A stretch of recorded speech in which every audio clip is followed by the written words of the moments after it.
In this video, I will show you how to see the Resolution Center on Depop. Start by opening the Depop app and going to your inbox. Open any conversation, for example, with a buyer who is unsatisfied. Always reply politely and professionally to maintain good communication. Next, tap the three-dot icon in the top right corner of the screen. A drop-down menu will appear. Select Help. In the Help Center, type Wrong Item Received or the issue that applies. You can choose options like My item is not as described. This will open the guide detailing the next steps to resolve the issue. The Resolution Center is where Depop formally tracks order problems.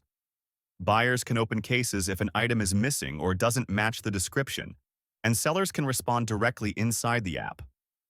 Uploading evidence such as photos, tracking numbers, and clear messages helps Depop review cases quickly and fairly. Keeping communication polite and factual is important. Resolving disputes through the Resolution Center ensures both parties are covered under Depop's protection policies. Avoid handling refunds or issues privately, as this can leave gaps in coverage. If a case is closed unfairly, you can still contact Depop support with additional proof. And that's how to see the Resolution Center on Depop.